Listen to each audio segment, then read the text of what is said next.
इसके पीछे के षड्यंत्रकारियों को बख्शा नहीं जाएगा। जोरदार धमाका हुआ है, वहाँ पर इतनी जोरदार तेज आवाज आई कि एकदम से शॉक्ड हो गए।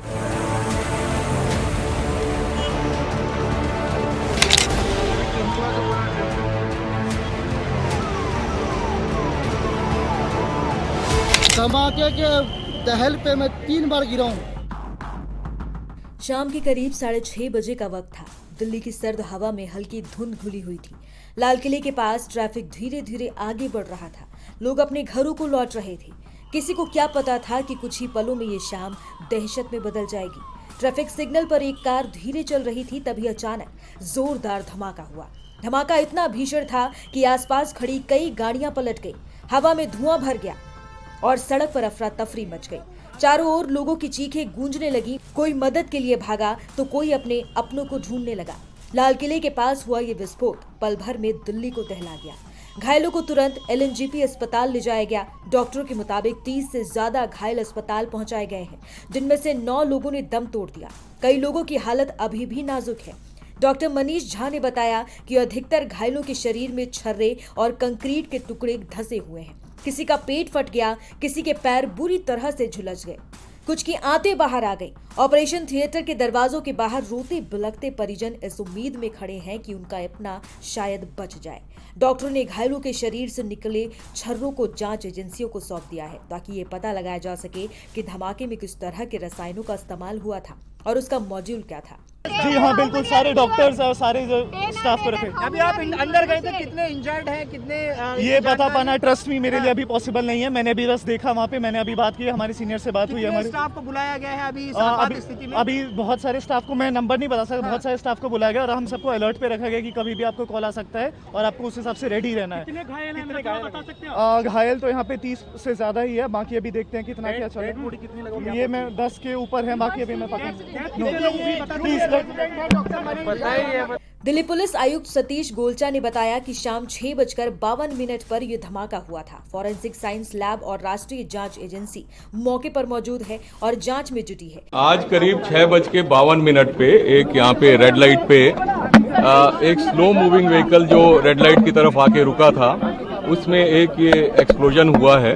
उस वक्त गाड़ी के अंदर जो पैसेंजर्स उसके अंदर ही थे और इस एक्सप्लोजन से जो है आसपास की गाड़ियों में भी क्षति हुई। जैसे ही इसकी खबर मिली, हम सारी एजेंसीज जो है, Delhi police, FSL, NIA, NSG, उनकी टीम्स यहाँ पे आ चुकी हैं और हालात का जायजा भी ले रही है। हर तरीके से इस जो है एक्सप्लोजन के बारे में जांच की जा रही है और जल्दी ही इसका आकलन करके इसका जो भी रिजल्ट निकलेगा वो आपको बताया जाएगा। इस इंसिडेंट में कुछ लोग को इंजरीज भी आई हैं और कुछ लोगों की डेथ भी हुई है, तो वो अभी हालात का जायजा लिया जा रहा है और एग्जैक्ट फिगर्स जो हैं आपको कुछ ही देर में बता दी जाएंगी। और सिचुएशन को रेगुलरली मॉनिटर किया जा रहा है और गृह मंत्री जी भी जो है उनसे रेगुलरली उनका फोन भी आया था, उनको रेगुलरली ब्रीफ किया जा रहा है और उनको टाइम टू टाइम पूरी सूचना दी जा रही है और आगे जैसे भी हालात होंगे, जो भी नतीजा निकलेगा आपको बताया जाएगा। अभी इसको आकलन किया जा रहा है। वहीं गृह मंत्री अमित शाह ने घटना की जानकारी ली और उन्होंने कहा कि वो खुद मौके पर जाकर स्थिति का जायजा लेंगे। दिल्ली में आज लाल किले के पास करीब शाम को 7 बजे हुंडई i20 कार में एक ब्लास्ट हुआ है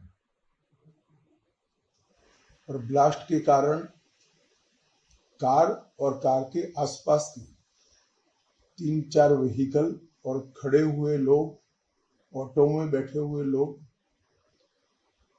इंजर्ड भी हुए हैं और कुछ मृत्यु भी हुई है। अस्पताल के सूत्रों के अनुसार अब तक 8 लोगों की मृत्यु हो चुकी है। कुछ लोग इंजर्ड हैं, इनका इलाज यहाँ पर चल रहा है। हम सभी एंगल को खुला रखते हुए इसकी गहन जांच शुरू कर दी है। जैसे ही ब्लास्ट की सूचना मिली, Delhi police special cell, crime branch NIA की टीम, एसपीजी की टीम, एफएसएल की टीम मौके पर पहुंच गई है और सभी प्रकार की जांच हम तेजी से कर रहे हैं। कुछ ही समय में मैं आशा करता हूं कि धमाके का कारण क्या है उसके निर्णय पर हमारी एजेंसियां पहुंच जाएगी और एफएसएल की सीनियर मोस्ट टीम भी यहां पर पहुंची। धमाके की सूचना आने के बाद तुरंत ही माननीय प्रधानमंत्री जी का मुझे फोन आया था। उसके बाद प्राथमिक इंफॉर्मेशन लेकर मैंने प्रधानमंत्री जी को भी ब्रीफ किया है। अभी यहाँ से मैं घटनास्थल पर जाने के लिए निकल रहा हूँ और कल एक बड़े सवेरे ही सीनियर लोगों की टीम के साथ गृह मंत्रालय में बैठक कर इसकी डिटेल जांच की जाएगी। सर, आपको लगता है कि इस हमले के पीछे जो ब्लास्ट हुआ इसके पीछे कोई आतंकी हमला है या कोई भी प्लानिंग यहाँ पर की जा रही है? देखिए, हम सभी एंगल्स को ओपन रखकर सभी दृष्टि से जांच कर रहे हैं। घटना किस कारण से हुई ये अभी कहना बहुत मुश्किल है। जब तक विस्फोट के स्पॉट पर से जो स्पेसिमेंट्स मिलेंगे, इसका जब तक एफएसएल का एनालिसिस, एनएसजी का एनालिसिस नहीं होता, इसके बारे में कुछ भी कहना दिक्कत है। मगर हम किसी भी एंगल को बंद नहीं मानते हैं। सभी एंगल का हम दृढ़ता के साथ आगे जांच करें। लाल किला जो आजादी की गूंज का प्रतीक है, आज खामोश और उदास है। जहां कभी तिरंगा लहराता है, वहां आज खून के निशान हैं। ये सिर्फ एक हादसा नहीं है, बल्कि उन परिवारों के सपनों का मलबा है जो बस एक आम दिन के बाद घर लौट रहे थे।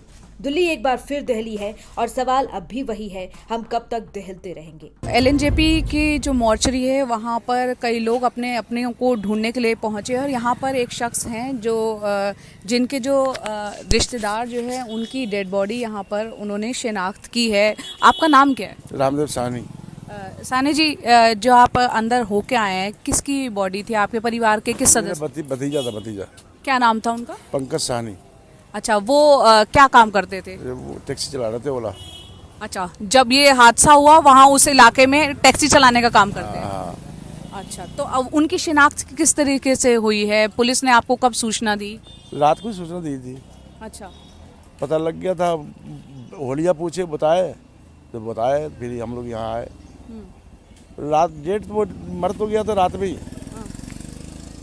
अब डेट पोस्टमार्टम हो गया, डेड बॉडी दे दी है। कैसी हालत में है बॉडी? बॉडी तो ये आधी ये वाले हिस्से खत्म है, बाकी तो मर ही गए। अब क्या कर सकते हैं हम। पंकज की उम्र कितनी थी? 22 साल। और परिवार में कौन है उनके? उनके दो, एक भाई छोटा है और 2 बहनें छोटा है। अच्छा, शादीशुदा थे? नहीं, शादी की तो बात विचार चल रही थी। हाँ। तो अभी शादी हुई नहीं। कहाँ, दिल्ली में कहाँ रहते थे वो? उपकार बिहार। अच्छा, तो दिल्ली से ही हैं वो? हाँ, दिल्ली नहीं है तो बिहार के। अच्छा, बाकी दिल्ली में रहते हैं, घर मकान सब बना रखे हैं। अच्छा, आप उनके क्या लगे? चाचा? चाचा। इस वक्त हम एलएनजेपी हॉस्पिटल की जो मॉर्चरी है उसके बाहर खड़े हैं। आप देख सकते हैं मीडिया कर्मियों की यहाँ पर किस तरीके से तमाम लोग खड़े हैं। बहुत से अभी बताया जा रहा है कि अंदर जो है 4 डेड बॉडीज़ हैं और बहुत से लोग ऐसे हैं जिन्होंने अपने को तो खोया ही है, लेकिन कुछ लोग जो हैं लापता भी हैं। उनको ढूंढते हुए उनके परिवार वाले यहाँ आ पहुँचे हैं। उनमें से एक शख्स है, उनसे हम बात करने की कोशिश करते हैं। सर, आपका नाम क्या है? जी, नाम मेरा इदरीस है। मैं इदरीस जी, आप किसको ढूंढने यहाँ आए हैं? जी, भतीजा है मेरा, जुम्मन नाम का। आप दिखाइए तस्वीर आप उनकी। तो यहाँ पर जुम्मन जो है इनके भतीजे हैं इदरीस जी के, और वो उनको ढूंढने यहाँ आए हैं। ये क्या करते हैं और कब से गायब हुए? ये बैटरी रिक्शा चलाते हैं। 5 बजे घर से निकले थे। एक्चुअली लाल किले पे सवारी होते हैं, तो वहाँ से टूरिस्ट वगैरह उठाते हैं। अब इनका मोबाइल जब से बंद है, और जब समाचारों में सुना तो मोबाइल ट्राई करा। 7 बजे से मोबाइल बंद आ रहा। बैटरी में GPS लगा था, तो हमने टेक्स्ट करा। 7:30 बजे चालू था बैटरी रिक्शा, तो 9:30 तक रहा। मतलब उसके बाद ये 9:30 पे उसकी सिस्टर गई, इसकी जो भेजा, तो कर्मचारियों में अंदर नहीं जाने दिया। बोले आप वहाँ नहीं जा सकते हो, बैरिकेड लगा दिए थे। बोले आप हॉस्पिटल देखो। 8 बजे से यहाँ अर्बन हॉस्पिटल है, अर्बन में देखा, कंफर्म करा, लिस्ट देखी, कुछ पता नहीं। अब यहाँ है, यहाँ से भी कुछ कंफर्म नहीं है। अब कहाँ जाएं, किधर जाएं, समझ में नहीं आ रहा। थाने गए हैं, पुलिस वालों से कोई बात हुई है? अस्पताल में क्या बता रहे हैं? अस्पताल में जी लिस्ट आ जाएगी, देखो उसे कंफर्म करो। और थाने जो है लाल किले के सामने वाला चांदनी चौक लगता है शायद, वहाँ पे कंप्लेंट दर्ज कराई है। अच्छा। तो वो भी बोल रहे करते हैं, देखते हैं, सर्च करते हैं। इद्रिस की उम्र कितनी है? परिवार में कौन कौन है? जुम्मन की उम्र जुम्मन की उम्र 32 है और जो है इनके 3 बच्चे हैं। अच्छा। एक 12 साल का लड़का है और बाकी लड़कियां हैं। इनकी बीवी विकलांग है। अच्छा जी जी। तो आप कह रहे हैं कल से ही इनसे कांटेक्ट नहीं हो पाया है, लापता है। और वो उसी इलाके में ई रिक्शा चलाते थे? हाँ जी, वहाँ से आते थे जमुना पार शादरी से और उसी साइड में चलाते थे। अच्छा, चलिए उम्मीद करते हैं कि जल्दी आपके भतीजे जो हैं मिल जाएं आपको। और तो यहाँ पर बहुत से लोग ऐसे हैं जिन्होंने अपने अपनों को ढूंढने के लिए वो यहाँ पर पहुँचे और एक रास्ता उन्हें यहाँ मॉर्चरी नज़र आया है। यहाँ पर भी जो अंदर डेड बॉडीज़ हैं उन पे पहचान करने की अंदर कोशिश कर रहे हैं, लेकिन यहाँ पर जैसे कि आपने सुना जुम्मन वो यहाँ नहीं मिले हैं। वो परेशान हैं कि रास्ता खोज रहे हैं कि कैसे तैसे उनको ढूंढा जाए। बहरहाल ऐसे बहुत सी कहानियाँ हैं जो कल दर्दनाक हादसे में जिन्होंने अंतिम सांस ली, और बहुत से लोग हैं जो लापता भी हैं। फिलहाल दिल्ली से मैं जया कौशिक, NDTV इंडिया के लिए।